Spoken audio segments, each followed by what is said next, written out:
Well, the group had promised an inclusive government representing all Afghans, but there are no women, Shia, or previous administration officials who were chosen to take part.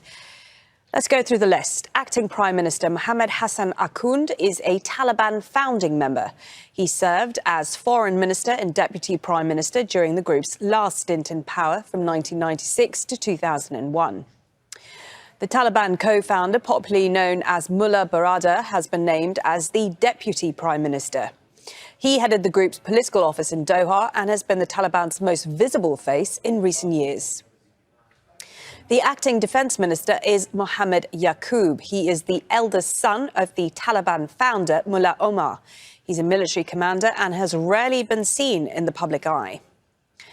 Sirajuddin Haqqani will become Interior Minister. He is head of the Haqqani network, which has been blamed for some of Afghanistan's most violent attacks in recent years. Finally, the role of Foreign Minister will be filled by Amir Khan Muttaqi, who took part in negotiations with the United States.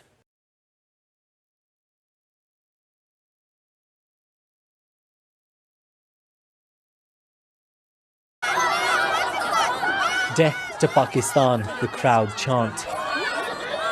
They're furious at what they believe is the country's support for the Taliban, including, they allege, in taking over Panjshir, the last province to be captured by the group. Pakistan says it's always worked for peace in Afghanistan. Taliban members initially appear to allow the protesters to march through the city. Back at the protest, convoys of Taliban vehicles made their way to the site. Eventually, fighters fired shots in the air to disperse the crowd. Dissent is not something the Taliban is used to.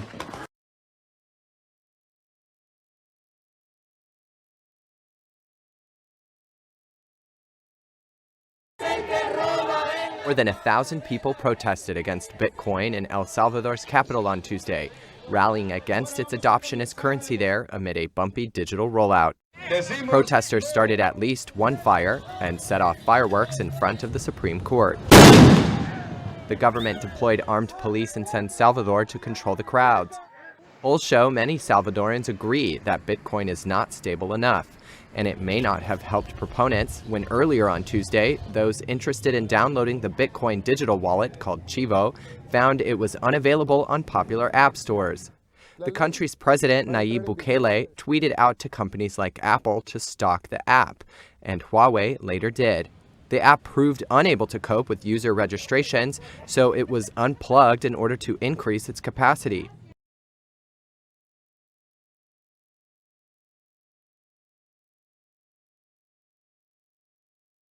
It was a unanimous decision.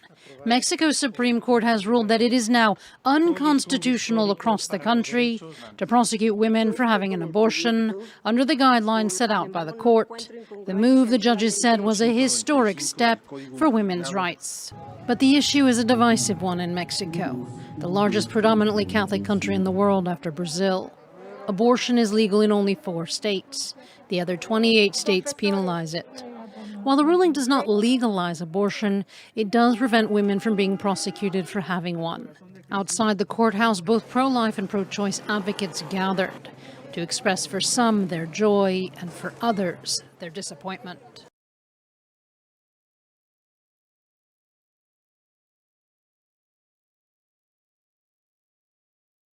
The police have put up a barricade, and you need a very good reason to get through that. You need to either have a good reason to be at the courthouse or be accredited as members of the press, which we are. We'll be going through that barricade slightly later on today. This area of Paris, the courthouse is actually on an island, the Ile de la Cité, and half of the island, while the trial is going to be going on over the next 8 to 9 months, is going to be in a kind of localized lockdown. You're just not going to be able to access it.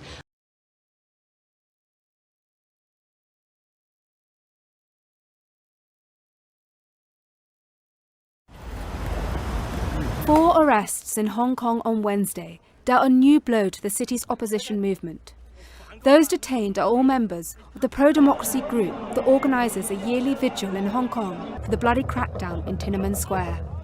The June 4th event commemorates those killed when China quashed 1989's student-led protests. Activist and barrister Chow Hang-tong was arrested along with 3 others from the Hong Kong Alliance in support of patriotic democratic movements in China.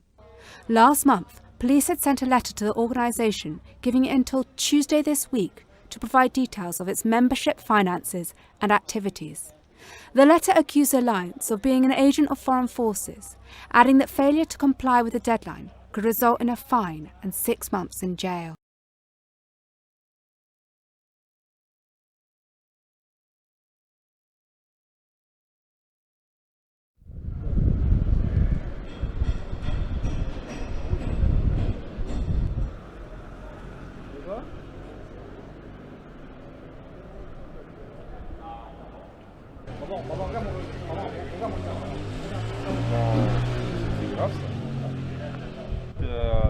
Sauf si... Non, ce qui est sympa, c'est l'arrivée, mais... C'est pas aller au Urban, ça. Un mec est très connu ici. Ouais. Par contre, les 2 autres... Mais là, il y a au moins Alain Robert.